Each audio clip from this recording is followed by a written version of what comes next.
So you took my advice and went to Nepal and you went on your trek and you had a great time and now you're back. But everything went okay and you didn't need extra days in the mountains and the flights were okay. You didn't have any delays and now you're stuck in Kathmandu with all these extra days and you think you're going to be bored and it's my fault, right? But no, this is an awesome place to be. So I am back in Kathmandu. I came in yesterday actually, and I didn't film anything yesterday. I just wanted to relax. Got the flight back. So this is my salad at the avocado bar in Tamil. Looks really good.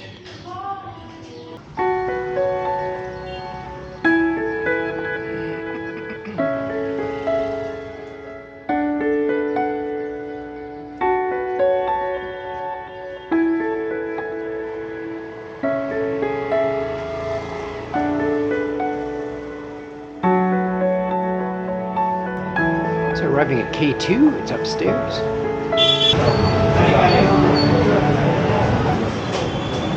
So I'm at K2 Steakhouse. I think I was here in 2010, I'm not sure. It is an establishment though. And they tell me that they're not serving yak or water buffalo, but they are actually importing beef. Now they told me they're importing it from Calcutta, India, which doesn't make any sense because they don't kill cows there either.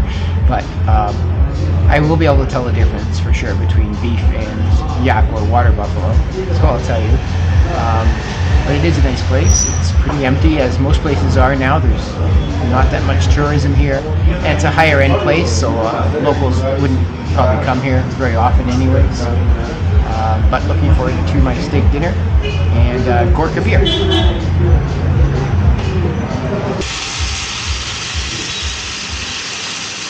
And here's my steak dinner, sizzling.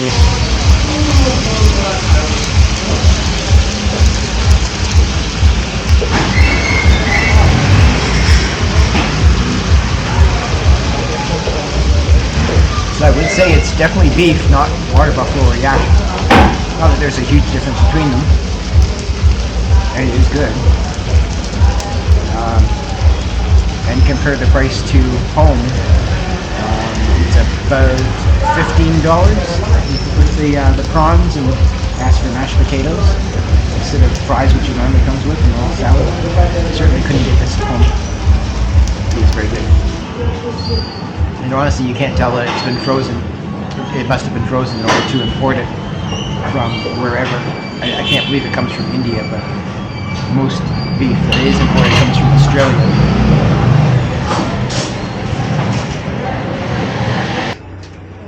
So I have another city tour booked today with the same city guide that I had before, and we are starting off with the Monkey Temple. You remember our city guide, Utara? Yes. Hi. We have 300 stupas over here in Nepal. 300? 300 of them. Here? Here in this area. In the Monkey Temple area? In the Monkey Temple area. Okay. So, stupa, if you translate, it means the home where we put the ashes. So these were dedicated to the deceased person, so people make these stupas, for the deceased family. And then they come and do the offerings and rituals on death anniversaries. So you can see there are 4 Buddhas in 4 directions, the 4 hand position of the Buddha. Actually there are 5 Buddhas. So among five, the Buddha with this hand position lies on the center. The 4 hand position you can see in 4 directions. So here you can see Buddha with this position here. It's Buddha touching the earth, palms in, palms out, and meditation. Kathmandu Valley was a lake 2,500 years ago, and on the center of the lake was a fully bloomed lotus flower, and with a bright light on the top. The Tibetan monk Manjusri, he came here to drain the water, to look at the, of course, the lotus, and drain the water. He made Kathmandu inhabitable. So here we have the figure of the Manjusri with the magical sword in his hand. So this statue is very new comparing to the other structures around here. Here we have standing Buddha. Generally you see Buddha in a sitting position. There are quite a few statues with the standing position. Okay. And people try their luck throwing the coins over there. That's a monkey, so we call this temple Monkey Temple. What's the other name? Swayambhu Nath Stupa. Swayambhu. Yeah. Swayambhu means self-existence. Yes. I'm not going to try that one. Monkey Temple's good. And we're coming in the back way. The main entrance used to be 365 stairs, but since the earthquake, it's now 412 steps 412 steps. after renovation. So we have a beautiful stupa on our right side. And beautiful prayer flags. There are 5 colors in the flag: red, blue, white, green and yellow. The 5 colors represents 5 elements: earth, water, fire, air and sky. Right. Cool. The green is water, yellow is earth, white, then blue is sky, so different colors also has different meanings. Yeah. Each and every flag has praying printed over there. So this is a growing city on the left side. These were all rice fields. This is the big change within this 15 to 20 years of time. So this is The still rice fields. Kathmandu here? Yeah. And what's the population of Kathmandu? 5 million now. Okay, so every time I ask you, it's like significantly different over So, the years. No, not actually, but in 1991 census we have 1.2 million, and every census, the population is almost double. In 2001 census is 2.5 million. Yeah. So in 2011 census it was 4 million. So now we have around 5 million people. It's the monkeys everybody wants to see. I know you don't want to see them because you're afraid of monkeys. Yeah, I'm very scared of monkeys. Look at that. How cute is that? How can you be afraid of these little guys? They can be aggressive sometimes, especially if you are carrying food or drink. Yeah. Very cute. Like little people. Here we have family of dogs and monkeys together. Yeah.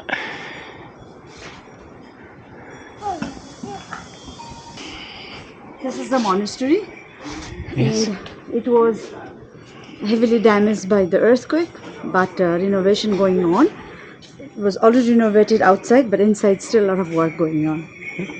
Beautiful statue of Buddha in a sitting position and touching the earth.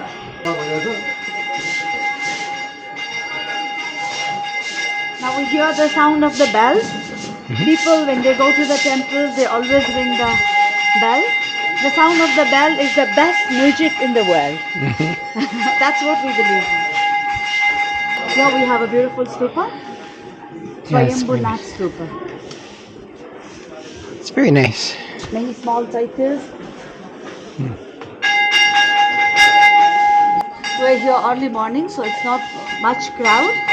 So if we come a little bit late, then this would be full of tourists in the But we don't want tourist that. season. We don't want that. One tourist is enough. So stupa means the Buddhist architecture, right? The Buddhist temple is a stupa. Stupa is a temple, but it's solid. You cannot go inside. There's no door to enter. But in the small niches, we have statues of Buddha. The dome represents universe. We have, it's white painted. White is the color of peace. Then you can see they paint the lotus flower as the story, I told you the story that this was the lotus, fully bloomed lotus, with the light on the top. So we have a lotus over here. Lotus is a symbol of purity. Then we have eyes of the Buddha in 4 directions. The eyes represents compassion and wisdom. Then we have the third eye between the eyes. Right. And then we have circles. There are 13 circles. The 13 circle represents 13 degrees of knowledge. These are 13 level of meditation. On the top, it's umbrella. So you go to any stupa in Nepal, the structures is exactly the same. Oh. The dome, eyes, steps, and the umbrella. So here, this temple here is a pagoda style temple, the Hindu architecture. There are many rituals that people follow. So here you can see they are putting the offerings.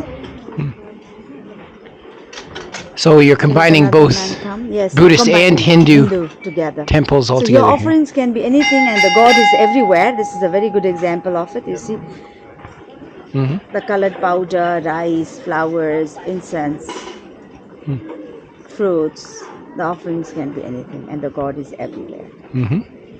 And it's for the monkey. And the monkeys like it. Yeah, that offering didn't last very long, did it? When we go to the stupa or the Buddhist monasteries, we always walk clockwise. Walking clockwise is called kora. Doing kora is a meditation itself. Okay. We have beautiful prayer wheel over here. In the wheel is Om Mane Pe Me Hum. And when we walk around, we spin the wheel like this.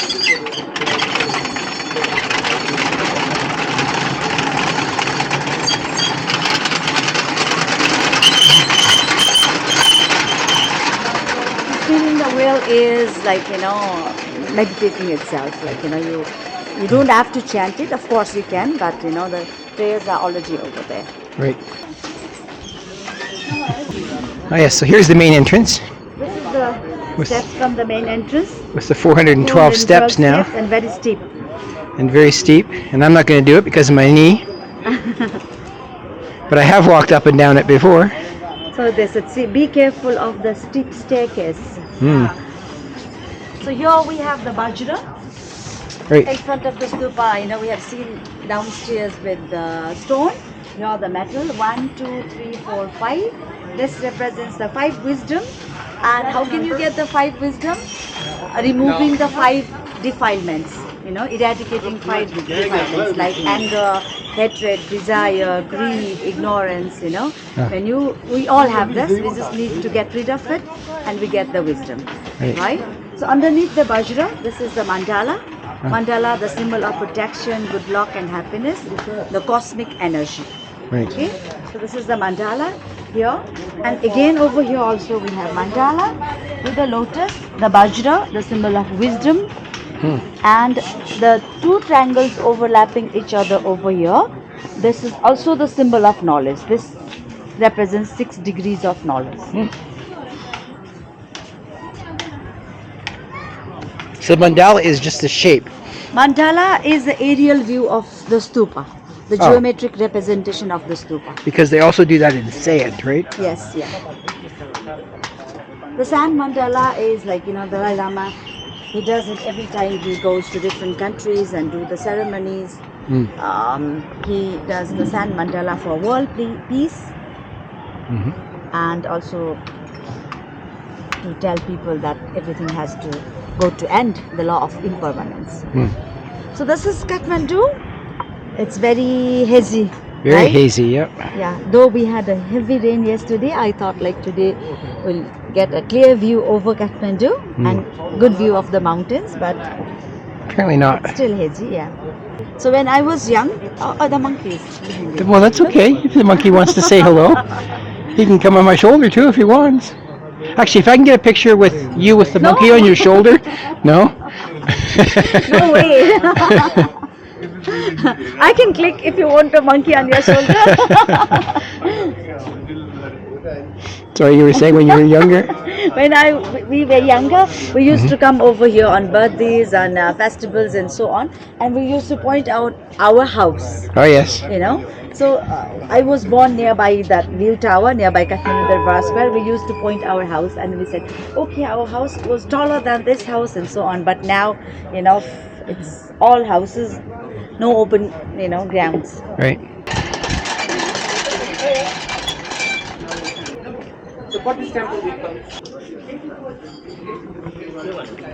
These are the offerings. People can offer anything they want: butter lamps, flowers, eggs. So here, Buddhist temple, they are not allowed to sacrifice, so they sacrifice eggs instead of animals. So the special offering in the Buddhist temples is 108 butter lamps. So here you can see the ladies are offering 108 butter lamps. 108 is a very special number. We have 108 bodhisattvas, the Buddhist gods, right? Those 108 bodhisattvas means they are the one who could get enlightenment, but they did not get the enlightenment, they did not become the Buddha because they want to reincarnate again and again to help people.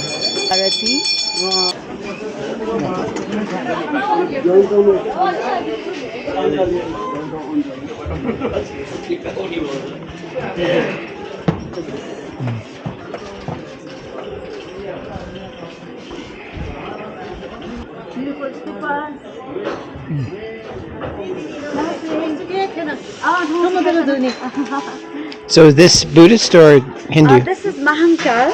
Mahankal is worshipped by Hindus and the Buddhists both. Both. Okay. But by the same name? By the same name. Oh, okay. And here we have a beautiful statue of standing Buddha. Okay. And this is the very old sculpture, originally built on 7th century and carved on a single piece of stone. So how old is the monkey temple itself? The monkey temple itself, 2,500 years old. I mean, it was considered as, it was self-created, right? Ah, created itself. And, 2,500 years the ago. present structure was from 1600. This is the only place in Nepal where you can see 3 different architecture exist in one place. So in the center it's a stupa, right side pagoda, left side the white temple is a Shikhara style temple. It's more Indian influence. But this is also the Buddhist temple over here. Okay. These are 3 different architecture. So this just opened? The first cat over here. First cat. I'd rather have a monkey. Shoes are okay? Shoes okay over here. Generally, when you go to the monasteries, you have to take off your shoes, but this is still under reconstruction. We used to have a grand, beautiful monastery over here, but this was also damaged in the earthquake, so it's still under reconstruction. One of the hand position of the Buddha, and here the Manjusri, the Tibetan monk who made Kathmandu inhabitable, cutting the surrounding mountain, right? It is magical story. The water lamp is offering over here. Where were you during the earthquake? I was at my home, and I was lucky that I was with the family. It was on Saturday, so everybody was at home. Yes. No damage to your house? No damage to my house. Luckily. Because I've seen the videos and it was pretty bad in Kathmandu and elsewhere, but I don't know if I saw any photographs or videos of the damage here, so I don't know how bad it was. But over here, the stupa was intact, but the surroundings, were damaged. The houses were over here were damaged. Newer buildings were damaged. Older buildings were Older damaged, buildings were damaged. Okay.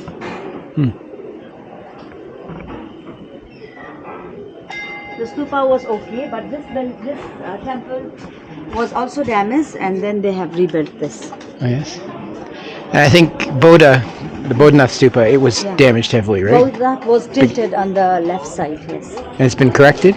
Yeah, already done. Bodhnath was the first one which was renovated, immediately. Oh, yes. After the earthquake.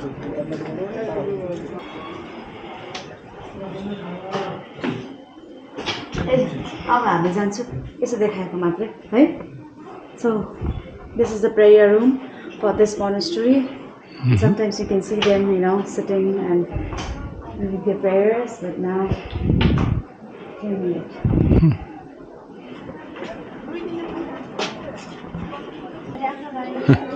So anyway, that's the monkey temple. Tourists are starting to show up here in the morning. This is a popular place for tourists to come for sure. You should probably visit if you come to Kathmandu.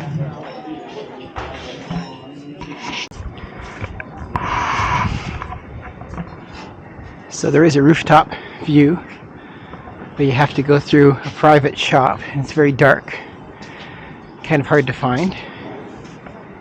But from here you can get 360 views of Kathmandu Valley. So that was Monkey Temple. That's the tourist thing to do. But now we're in a municipality, former kingdom, called Kittipur, spelled Kirtipur. It's a Nuwari village with a completely different flair that we're going to check out. But we're not likely to see any tourists in here. I've been here once before. At that time they were just building a tourist outpost here. And when they saw me, they all came running outside. I remember because it was very strange. It's like they'd never seen a foreigner in this area before. So if you look at the party over here, party means the rest house. Every 5 minutes when we walk around, you will find a party. So this for people to socialize, set, talk, Okay, that's different. That's almost like This is the Mustam. Newari lifestyle. Yeah.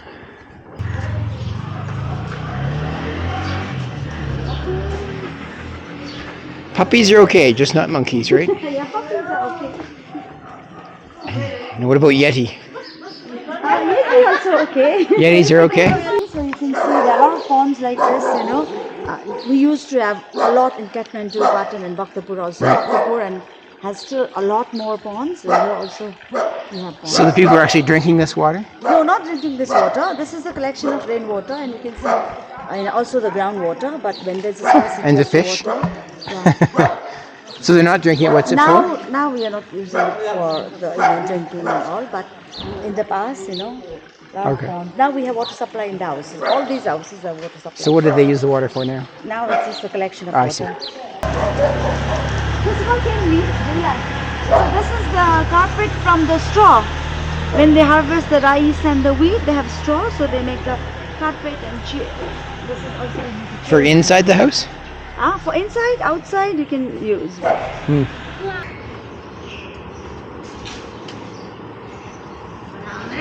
Party again. Hello. We actually do have a few other tourists here. We have a stupa, mandala.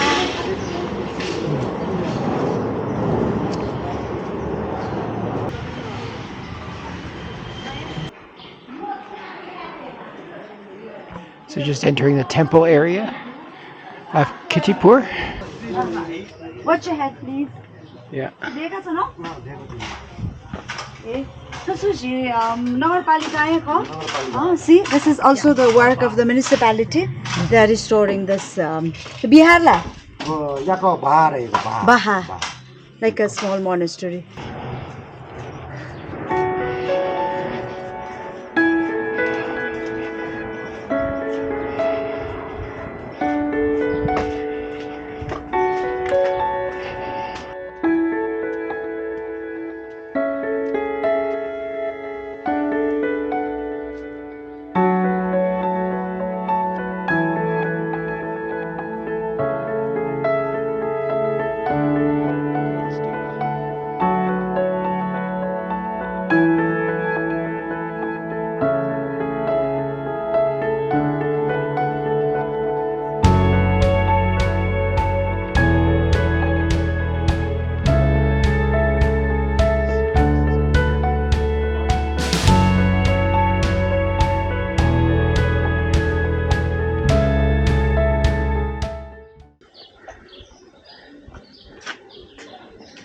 Lucky girl, she's a good place to study, huh? Yeah. Very quiet and कस्तो राम्रो ठाउँमा बसेर पढेको.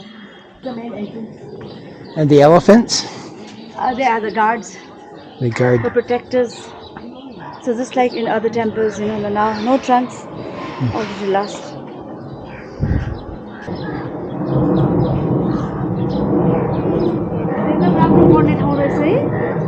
It's also studying over here. Very good place. I've never seen the language. के language पढेको? Korean language. Korean. तपाईँ पनि? तपाईँ के पढेको? He is Korean language. Going to be a tour guide? He is no, not tour guide. The saddest part is a lot of young people have no work over here. Unemployment rate is very high. They have to go to different countries for work. So he is studying Korean. No, I know. Is it? Am I true? Yes. Yes.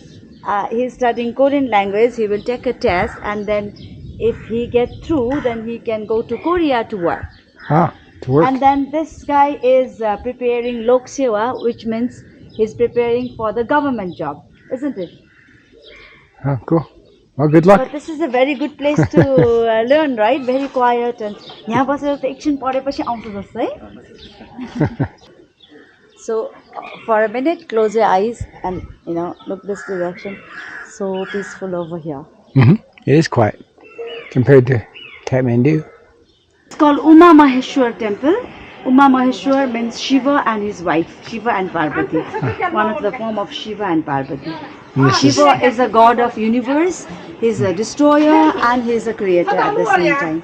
If you look at the left side over here, you can see the monkey temple. Oh yeah? Where can you see over there on the hill? Yeah, maybe, yeah, way over there. Yeah. This is Bhagavati, again another form of the wife of Shiva. Many arms, more arms, they have more powerful they are. And to get rid of the kids from climbing the elephant. Well, that's one painful way to get rid of the children, yes. Don't sit on the elephant.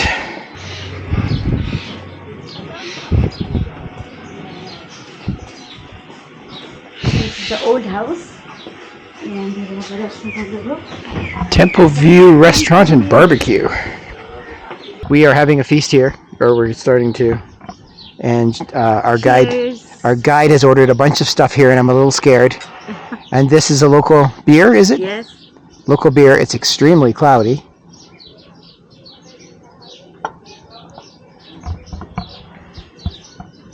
Okay, it's better than I thought it would be, actually, because it looks a little scary, but it tastes fine. What's it called? Jarda. Jarda? Newari, we call this thong. In Newari, we call this thong. Tong. Okay. I mean, it just tastes like beer, but it's extremely cloudy. Okay, so far so good. It's a rice beer. It's made from rice? Okay. Yes. It's not strong. This is beaten rice. This is beaten rice. This goes with the meat dishes that we're about to get here. Okay.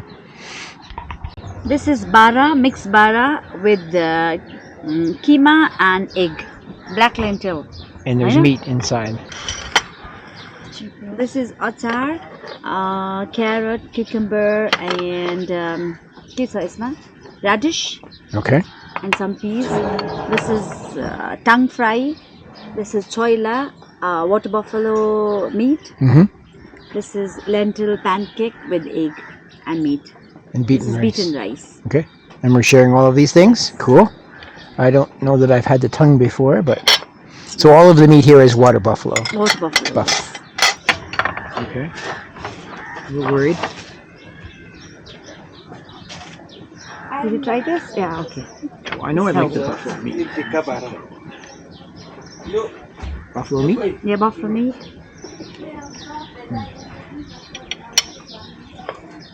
That one's good. Good? This can be spicy, this is spicy, or this is not spicy. Okay, bon appetit. Thank you. Is the French word, right? It's a French word. What is it in used by Newari? नेवारीमा के भन्छ राम्रो खै दाइ खै बोलाउ त म भन्छु नि के भन्छ नेवारी फुडमा हैन हामीले राम्रो मिठो खाऊ भनेर ए नेवारी भाषामा We don't know what it is in Newari. We all speak Newari.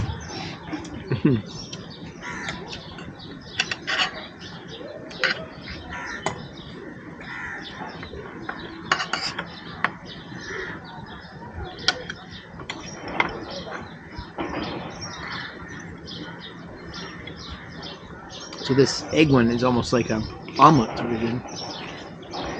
Like an omelet? Like a quiche. It's with the black lentil.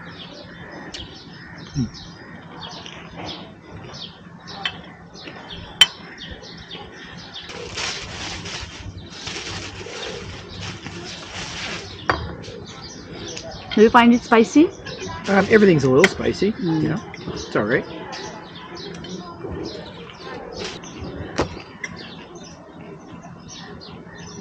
I think I like the meat and this vegetable dish the best. Yeah. But this is different. Come to Kiddipur, have something different. And how did you like the food? It's good. Everyone will know it's good, so they'll come. Everyone in the world will come here. So that's Kiddipur if you're interested in coming to someplace completely different. Spend half a day or whatever. eat some certainly interesting food. I thought it was good. Most of it was good.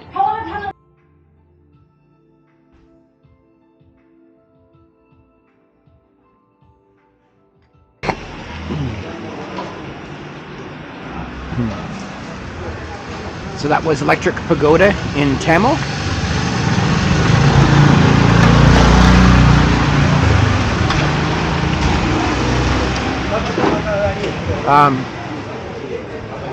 Unfortunately, the place is playing recognizable music, good music, but recognizable royalty music, and too loud for me to mask, so I'm not really filming much in there.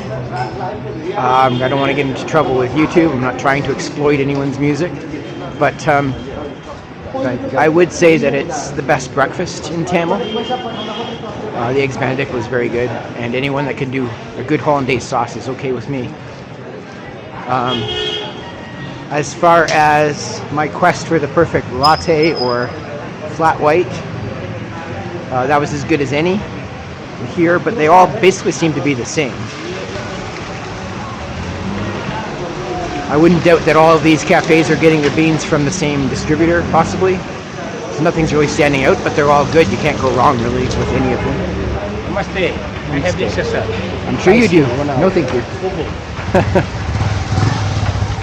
So just heading back to the hotel now. So I'm just heading down to Durbar Square. You know, the chaos, the traffic and everything doesn't bother me as much as when I first arrive. I don't know, it's because... Thank you. Where are you from? I'm from Canada. Where are you from? I'm just from here. You're from here? Yeah. You're making video? I'm making a video for YouTube right now. You want to say hi? Hi. Or you have a YouTube channel or like? Yes. You have the, what is the name? Chew on this travel. Chew on Safari. And even the people approaching me to take me to some unknown festival doesn't bother me anymore either. I think it's just because I'm more relaxed from being in the mountains for so long. And I'm barely even looking before I cross the street anymore, which is probably not wise. But people do try to stop for you. And I don't really know where I am, but I'll look at GPS eventually. But it is crazy here. You're never going to be bored in Kathmandu, that's for sure. Namaste, sir. Namaste. How are you? Good, thanks.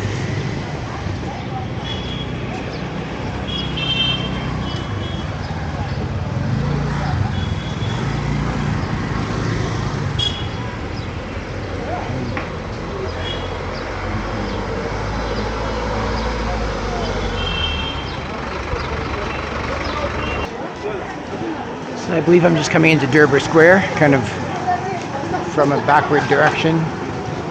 Certainly not main entrance.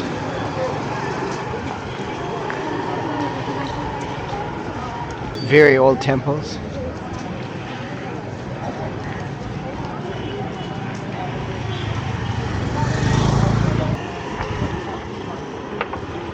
Some of the temples still being repaired from the 2015 earthquake.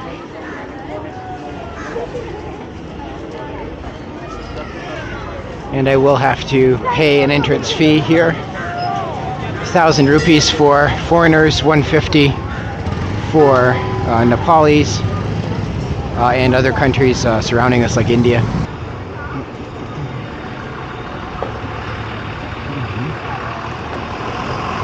Lots of very old buildings in here.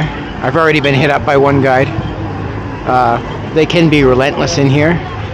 I just tell them that I've been here many times, which is true. But they can hassle you, which is one thing I don't like about coming into Durbar Square. It is worth seeing, though. Very, very old buildings. I don't even know if they know how old they are. A lot of them were destroyed in the earthquake, but a lot have been rebuilt. People selling corn to feed to the pigeons. Some temples completely destroyed here. Certainly a lot of people here, not a whole lot of tourists. And I don't think the locals are paying to get in here, even though they're supposed to. I don't think I've ever seen any of the Nepalis pay to go through the gate. They just walk in. massive destruction here from the earthquake.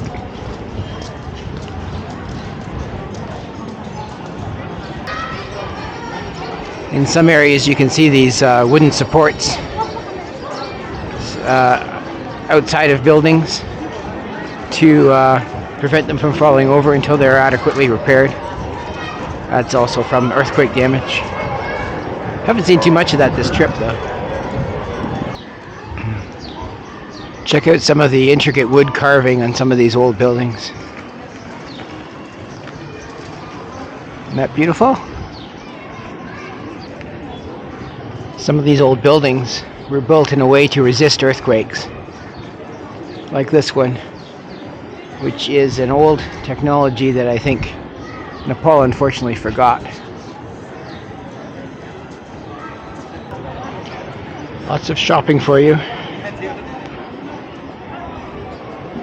Not for me, I'm not all about trinkets.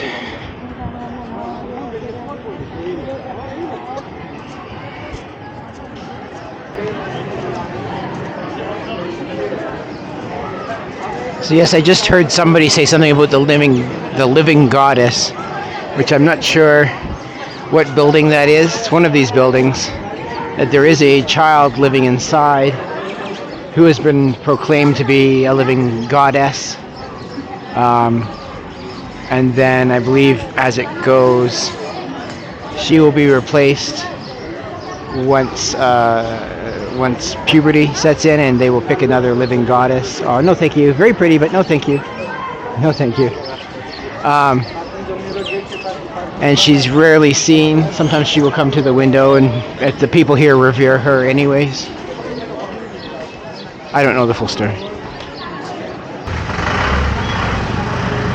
Unlike in many countries I've been, people don't mind if they're being photographed or videoed. They don't try to cover their faces or turn away or anything, which is nice actually.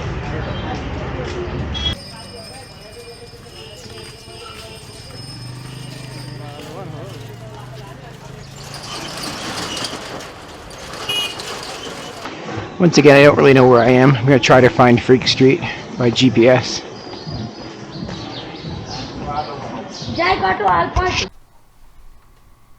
Well, I've barely scratched the surface here, but hopefully I've given you a few ideas at least about how to spend your extra days in Kathmandu.